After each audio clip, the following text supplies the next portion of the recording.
Hello, everybody, and welcome to Brooks Knows Baseball 30 breakdowns in 30 days. Today, we're finally on to the National League, tackling the National League East to start. And what better start than with the Atlanta Braves? So, taking a look at the Braves real quick, every year since 2018, they have not only made the playoffs, but they've won their division. So, that's 5 times in a row, which is halfway to the mark that they got from 95 to '05. So they're almost there. And they won a World Series in that time frame as well, and they've won a World Series in this time frame as well. But they're very, very successful franchise. Have a couple, what I'm seeing, 2 World Series since they've been in Atlanta, which is surprising, seeing as how many times they've made the playoffs. But since the early '90s, they've only missed the playoffs, I think, 9 times, so it's pretty impressive. But again, last year they were 101 and 61, their highest win total since 2003. And their manager, who is returning for another year, is Brian Snitker. So, without further ado, John, I will let you go ahead and start with the breakdown of the additions, and we'll get moving. Major addition. The first one, Sean Murphy behind the plate. Elite defensive player, good pop-up time, good framer, good thrower, has a little bit of power. We'll get into all that. This is just for the acquisitions. Him, right-handed pitcher Joe Jimenez, Lucas Litke, they got from Yankees, right-handed relief pitcher.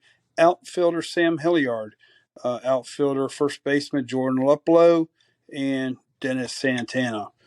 And then I'd say go right into the rotation. Then, would you like me to tell you who I think it's going to be? Well, yeah, but before you jump there, I think you can't really talk to rotation without talking about their stud, Max Fried. I got some stats here to look at real quick. He averaged over 8 strikeouts per 9 innings, which is pretty good. His whip, let's see if I can find it here. Do you have his whip on hand? Yeah, 101. So very good. Yeah, that's great. The only issue I see with him is his innings. He doesn't pitch many innings. He's only pitched 185. That's the most. That was this past year. But prior to this past year, Well, you know what? That's 6+ innings per start, and now today's baseball is not too bad. But that's 30 starts he had. He had 14 wins, but with their bullpen, oh well. he has a good ground ball too. His home runs per fastball is down. His ERA went down from last year, so he's definitely trending in the right way. You realize he's a 3-time Gold Glove winner? Yeah. Yeah. He doesn't walk many people. No. Yeah. But probably enough said about him. Everybody knows he's good. I say go Kyle Wright after that. 21-5, 3.19 ERA last year, 116 WHIP. Mm-hmm. 55% ground ball rate last year. Curveball sinker guy. And then if you don't have anything to add on him, I'll let you get right to Spencer Strider because go ahead. He kind of came out of nowhere. I mean, I really didn't pay attention to him. And then next thing I know, he's in the bullpen and he's starting and ended up making 20 starts. He's like 11-5, 2.67 ERA. Thing that got me was his whip was better than Fried's. It was less than 1 per game. He averaged almost 14 Ks per 9 innings. His rising fastball hits up to 98. Then he's got a high spin curveball he throws, slider. But then I like to get in. Well, I thought Bryce Elder, Ian Anderson, Mike Soroka were possibilities for the rotation. Soroka's hurt again, some kind of pull. Elder got sent to AAA today, as did former first-round pick and a guy who gets worse every year, Ian Anderson. They got sent to AAA. But we'll get to their replacements in a second. But Chad Morton, I did it again. Charlie Morton. I was just reading about him, and he had kind of an off year last year, but he broke his leg 2 years ago in the World Series on a comebacker, and he basically, with delaying spring training and everything, he didn't get his normal spring, so they're thinking that may have been part of the reason, but he is getting old. But he says he's feeling good now. So, but Next, I'd like to go to that's four guys. They say right now they got two left-handed 24-year-old pitchers. Their number one and their number four prospect fighting out for the fifth starter. Jared Schuster, who's he said he's the talk of camp. And then Dylan Dodd, who's basically their numbers are pretty much the same in the spring. So I don't know how they're going to decide. For me, I might just, with all the talent they got, put them at 4 and 5 and let old Charlie hit, going along siesta. But that's me. And didn't you have Jared Schuster as the number one prospect? I believe. I guess we'll get to that later. Mm-hmm. And anything else to say about the starters? No. Because that's what I'm seeing. And then the bullpen, Iglesias, Raciel, 28 games with Atlanta last year after a trade, 0.34 ERA. I said 0.34 ERA. 8.8. Yeah. 0.84 whip. So do you think they're going to miss Kenley as the closer? I don't think so. But then I'll go over them real quick because there's so many. AJ Minter, 75 games, 2.06 ERA, another sub 1 whip. If you want to know what kind of pitches he throws, message me. He throws like 4 pitch mix. They got Joe Jimenez, who previously had control problems. His control seemed to be okay last year. They got him from Detroit. 1.09 whip, 3.49 in 62 games. Big K guy, 3 pitch mix. Then you have right-hander Colin McHugh, who has had a .94 whip. The crowd's going wild. .94 whip 2 seasons in a row. He pitched 58 games, 2.6 ERA. You might remember him from Houston when they were starting to turn the corner. Slider cutter mix. You got right-hander Jesse Chavez. He's 39 years old. His whip climbed a little bit. His ERA was kind of high, but he did get in 60 games. Tyler Matzik, I know, who was hurt some. 42 games, decent numbers. Jackson Stevens, 39 games, average pitcher. Kirby Yates, who people might remember, I believe he was an all-star. And is 20, 21, 22, he really hadn't pitched much. He got injured. But in 19, he had a 1.19 ERA, 1.19 in 60 games. That's no joke. Can he come back? Lucas Litke got him from the Yankees. Kind of a high whip, 2.67 ERA. I think he revitalized his career after he went to the Yankees. That's one thing, they get guys and suddenly they get good because he was pretty much a nobody. But Yeah. let's hope he can do good in Atlanta. Yeah. How So about you? I'm sorry, go ahead. move right along. Look at their one of their newcomers, Sean Murphy, who gave up quite a bit to get.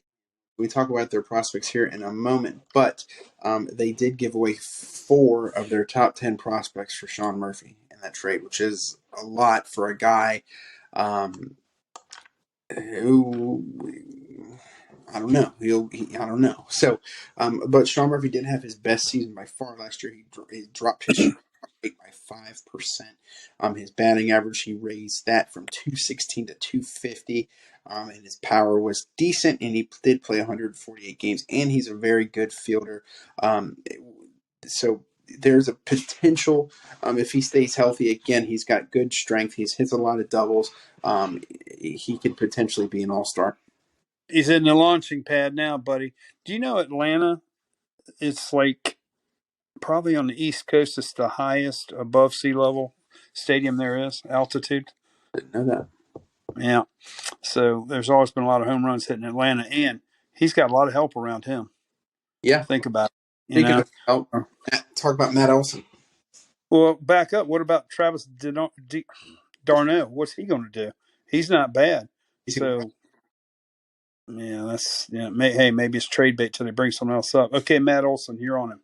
Yeah, Matt Olson is the 28. He's going to be 29 in next week. So just go ahead and say he's 29. But last 2 years, he hit 39 and 34 home runs, over 100 RBIs in both seasons. But his strikeout rate went way high last year from 16 to 24%.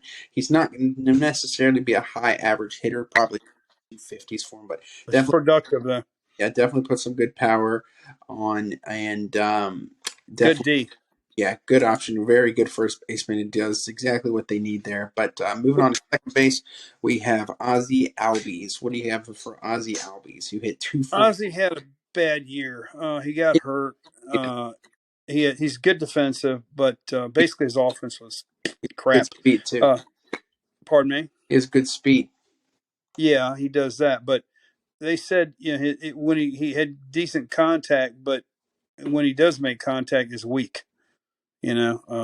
So I don't know. Before that, he'd looked pretty good. So let's just hope it was an injury, and for Braves fans, hopefully he'll come back. Well, if you look Uh, from 2019 to now, his average went down every from 297 to 247, or 295 to 247. So he's definitely trending in the wrong way. But well, moving, knowing them, they may just move someone else on in there. Well, last year Vaughn Grissom played there and hit 291. well, speaking about Vaughn Grissom, what do you got for us about him? Well, Vaughn was a terrible second baseman. They're moving him shortstop. I don't see how that's going to work out.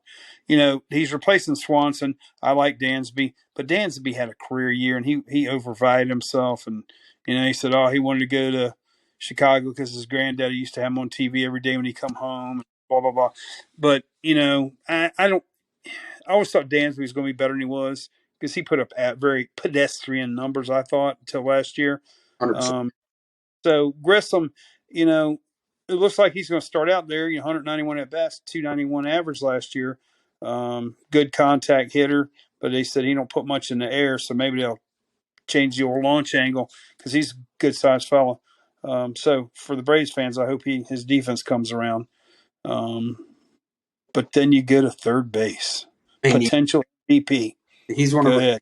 actually this year is Austin Riley, who last year hit 38 home runs with a 270 average, played 159 games, and even the year before that played 160 games. So he plays all of the time, and And he's and 71 home runs in the last two seasons, 200 RBIs total last two seasons. yeah. So he's a stud. He's arguably one of the best players in baseball. Probably I'd say top 10, top three third baseman. Probably I'd say. You Last know, in 100, and let's see how many. about 600 at bat. Yeah, he made 14 errors last year. His fielding percentage was 964. Well, he is at third base. He has, it's amazing he hits many home runs and drives in as many as he does. Say, has a poor contact rate and he whiffs a lot. But you're going to get that with power hitters. Yep. But I'd like to talk about one of my personal favorites, center fielder Michael Harris. Well, before we Uh, go ahead and name all the outfielders, so you do got Michael Harris, who is the reigning or rookie of the year, not MVP, excuse me. Then you have the uber talented Ronald Acuna Jr., and then the aging vet and Eddie Rosario. I'm wondering he'll ever make the team personally, but then you got Kevin Pillar. You got Osuna, who they said basically cannot play the outfield. They signed got Jordan Luplow, uh, Eli White, who was a Ranger who never hit there, is having a fantastic spring, and he's in contention for left field. But the problem is he has options left, so he'll probably be in AAA. But Sam Hilliard, they got from the Rockies, only a 212 hitter. Have another guy with a great spring. Has no options. He's got some power. He's got a little bit of speed. Uh, so it looks like he's probably going to be there. And as far as Rosario, he's done, man. I don't know if I He, would say he because he can't. His before defense sucks. He before strikes out a lot. he this is his first year ever him striking out a lot. Before that, it was in the 14s. But Um, how old is he? How old is he? he's going to be 31, so that's not looking good for him. He did Well, strike. that's not too bad. His strikeout rate rose from 14 to 25% last year. His average dropped from 259 to 212, and his power was non-existent. But Well, he's pretty much a platoon player last year, anyways. He's a right-handed batter, correct? I believe so. Because if he is, then Hilliard's a left-hander. They could platoon them. Maybe that's their goal. Yeah, Uh, but um, lefty. Pilar, good, solid hitter, 259 career. good D. Snitker, I read, said he's doing exactly what he wants him to. Yep. Exactly what he expected. So he'll be there and he'll play. He didn't play much last year. I guess he was injured. But I want to say something about Acuna. After he had the knee injury in last year's first full season, he didn't do much. So is that what he's destined to be, a 266 He's an hitter and 15 home runs? extremely overrated player. He's never hit over 293 in his career. His average was 250, 283, 266 the last 3 years. He What kind of power numbers does he have he in his strikes out career? a ton. Last Yeah, 2 years, 14 home runs, 24 home runs, 15 home runs. So he strikes out a ton. His he stole 29 bases last year. score was only two. Okay, it was only Yeah. so. Well, let's see if he bounces back. We'll see. Um, you know what though? He's 25 years old, dude. No, he's definitely young. But moving on to the last guy, we got Michael Harris. Then we'll go ahead and talk about their prospects and the predictions. Yeah, I can talk about Michael Harris, rookie of the year, elite defender, needs to walk more. 20 steals last year, 19 homers, and 414 at bats. Batted 297. Yep. He's a star. He's coming. Another homegrown player. Do you notice their roster has a lot of homegrown guys, and the guys that they get elsewhere are in trades. They don't sign free agents much, Yeah. you know. And they get a lot of guys from the South, in particular Georgia. I think that's kind of cool that they get a lot of Georgia guys. Yeah. Uh, Harris and Olsen right off the bat are two Georgia guys, and look how good they are. Yep. So, do you have anyone else? Go ahead, and move on to the prospects. No, let's go prospects. Yeah. So, their first prospect is Jared Schuster, who's a left-handed pitcher. Arguably, we just spoke about him earlier. Talked about him. But Who's number two? Owen Murphy, right-handed pitcher, an A-ball. Then you got J.R. Ritchie, another A-baller. A.J. Smith Shulver, another A-ball guy, and then Cole Phillips rounding out the top five. Shoemake. They're They pronouncing it. are very, very, very, very young in their prospect department. But moving Except for Shoemake's AAA guy, but he's been playing good in spring, so he's been on the radar for a while. It's time for him to move on up. 22. You know what? If he's second base mainly, isn't he, infield guy? Maybe he slips into one of those spots. Yeah, and looking at their overall state of their farm system, they are ranked 30th, so they're definitely in a win now mode because what everyone is saying is they do not have much of a future. And unfortunately, trading for Sean Murphy and Joe Jimenez, they gave up again. Kyle Murray, who's a number 2 prospect, Freddie Tarnock, number 6, Roy Salinas, number 7, and Justin Henry Malloy, who was number 9. So they gave away 4 prospects. Let me ask you this. Murphy's going to be there a while. Long-term contract. Olsen, they're not too old. They're going to be there a while. We'll So see. just say they're 5 years apiece. You can draft someone and get them because they always produce. I don't care what the rankings say. Just like Schuster and Dobbs, they're probably going to make the team. And there's guys that no one really counted on. They said a number 1 prospect, but look at Michael Harris. Who had him on the radar at the beginning of last year? Said, "Oh, he's going to be a rookie of the year this year." Nobody, because he didn't even get out of Double A, and they called him up. I mean, Albies, Vaughn Grissom, 291 hitter, all guys from their system. Acuna, farm system. Freed, basically their farm system. They traded guys to get him when San Diego again gave away someone good. Yeah. Go ahead and do our prediction real quick.